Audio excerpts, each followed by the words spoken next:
జనాలు రాలేదని జగన్మోహన్ రెడ్డి గారి దగ్గరికి కూడా ఎవరు వెళ్ళకూడదు, వెళ్తే కేసులు పెడతాం, బారిగేట్లు పెడతాం, ఇనుప కంచెలేస్తాము, పోలీసులను పెడతామని అడ్డగోలుగా మీరు నీచ రాజకీయాలు చేస్తుంటే ఇదంతా రాష్ట్రంలో ఉన్నటువంటి ప్రజలు గమనించరా? అంటే పోటెత్తి వచ్చినటువంటి ఉత్తరాంధ్ర జనాన్ని చూడలేక మీకు కడుపు మంట అయిపోయింది. ఇంకా ఈనో ప్యాకెట్లు ఏమన్నా ఉంటే తాగండి కూర్చొని, స్క్రీన్ల మీద ఎలాగో చూస్తూ ఉంటారు. మాకంటే ముందు ఛానళ్ళన్నీ పెట్టుకొని చూస్తుంటారు.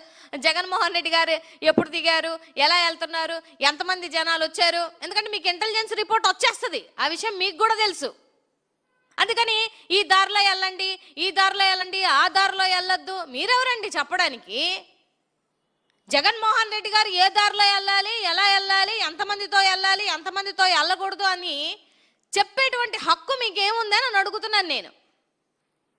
ఇన్ని నీతి మాటలు మాట్లాడతారు, ఇన్ని ఆంక్షలు పెడతారు, కానీ చంద్రబాబు నాయుడు గారికి కానీ హోంమంత్రి అనిత గారికి కానీ ఒక ఎక్స్ సీఎం వెళ్తున్నప్పుడు Z+ కేటగిరీ ఇద్దామన్న ధ్యాస ఉండదు. మళ్ళీ మీకు ఎంతమందిని ఇస్తున్నారు జగన్మోహన్ రెడ్డి గారికి? మీ ఇంటెలిజెన్స్ రిపోర్ట్ పనిచేయట్లేదా అనిత గారు? జనసంద్రం జగన్మోహన్ రెడ్డి గారికి వస్తుందన్న విషయం మీకు తెలుసు కదా, మరి మీ ఇంటెలిజెన్స్ ఎందుకు పని చేయట్లేదని కూడా ఒకసారి ఆలోచించాలి కదా. అంటే మీ నాయకుడికి ఒక న్యాయం, మా నాయకుడికి ఒక న్యాయమా? అరే ఎంత దారుణంగా ఉందంటే మహిళల్ని కూడా చూడకుండా ఇబ్బంది పడతారు. మహిళా అభిమానులు ఆయనకి చాలా మంది ఉంటారు, చాలా మంది అక్క చెల్లెమ్మలు వస్తారు, వాళ్ళ మీద కూడా కేసులు పెడతారా? ఎక్కడ పడితే అక్కడ నిర్బంధిస్తూ వస్తూనే ఉన్నారు పొద్దున్నుంచి. ఎప్పుడైతే జగన్మోహన్ రెడ్డి గారి పర్యటన ఉంది అని తెలిసిందో అప్పటి నుంచి నీచ రాజకీయాలు చేయడం స్టార్ట్ చేశారు. ఆ ధ్యాస ఏదో జగన్మోహన్ రెడ్డి గారికి ఇవ్వాల్సినటువంటి Z+ కేటగిరీలో ఇవ్వాల్సినటువంటి మీ ఏదైతే హోంమంత్రి అనిత గారు మీరు చేయాల్సినటువంటి ప్రయత్నంలో కానీ అవి చేయరు, అవి చేత కాదు. రాష్ట్రంలో ఉన్నటువంటి ప్రజలకి కష్టం చెప్తే మీరు పోరు. మీ వల్ల ఇబ్బంది పడుతున్నప్పుడు ఒక వాయిస్ అంటూ రావాలి కదా. ఉన్నటువంటి 40% ఓట్ షేరింగ్ ఒక పార్టీ ఉన్నప్పుడు మా నాయకుడు కోట్లాది మంది కోట్ల అభిమానం చొరుగున్నటువంటి వ్యక్తి ఆయన వస్తున్నప్పుడు జనాలు రాకుండా ఎందుకుంటారండి? ఎంత ఆశ్చర్యం. సో నేనేమంటున్నానంటే అడ్డగోలుగా కేసులు పెడతారు. సిరి అప్పరాజు గారి యొక్క అబ్బాయి విషయంలో ఎంత తప్పుడు ప్రచారాలు చేశారు మీ ఐటీడీపీతో కానీ మీకున్న ఫేక్ యూట్యూబ్ ఛానల్స్తో కానీ. మర్డర్ కేసులు పెట్టించి వాళ్ళ కుటుంబాన్ని నానా ఇబ్బందులు పెట్టించి ఎక్స్ మంత్రిగా చేసినటువంటి ఒక వ్యక్తిని అరెస్ట్ చేయించారు. అంటే ఇవన్నీ మీ కక్షపూరితమైనటువంటి రాజకీయాల్లో భాగంగా. మీరు చంపేసినా ఎవరిని అడగకూడదు, లాకప్ డెత్ చేసినా ఎవరిని అడగకూడదు, లేకపోతే మీ సీఏల వల్ల ఎస్ఏల వల్ల సూసైడ్లు చేసుకున్నా అడగకూడదు, వెళ్ళిపోయినటువంటి జైల్లో ఉన్నటువంటి వాళ్ళని అరెస్ట్ చేసిన వాళ్ళని మటుమాయం అయిపోయినా అడగకూడదు, అడ్డగోలుగా అరెస్ట్ చేసినా అడగకూడదు, వాళ్ళ భార్యలని హింసించి కుక్కల్ని ఈడ్చినట్టు ఈడ్చేసినా అడగకూడదు, ఎవరిని ఏ క్వశ్చన్ చేయకూడదు. మీరు చేస్తున్న పనులన్నీ అలా కల్లారా చూసుకుంటూ మీకు భజన చేసుకుంటూ ఉంటే బాగుంటుంది. లేదు ప్రశ్నించిన జర్నలిస్టులైనా మహిళలైనా నాయకులనైనా కార్యకర్తలనైనా అందరినీ అరెస్ట్ చేసుకుంటూ వెళ్ళిపోతాం. అసలు నేను ఎక్కడా చూడలేదు జనాలు వస్తే అరెస్ట్ చేస్తామని పోలీస్ డిపార్ట్మెంట్ వాళ్ళు బెదిరిస్తున్నారు, ఈ కూటమి ప్రభుత్వం బెదిరిస్తుంది అని అంటే ఎంత భయపడుతున్నారండి మీరు? నాకు అర్థం కావట్లేదు. సో జగన్మోహన్ రెడ్డి గారిని కానీ జగన్మోహన్ రెడ్డి గారి జనసంద్రాన్ని ఆపడం మీకు చేతనవుతుందా?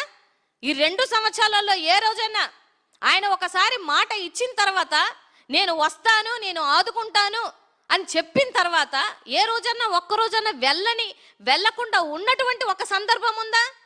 పోనీ మీరు ఆపుకోగలిగినటువంటి సందర్భం ఒకటైనా ఉందా?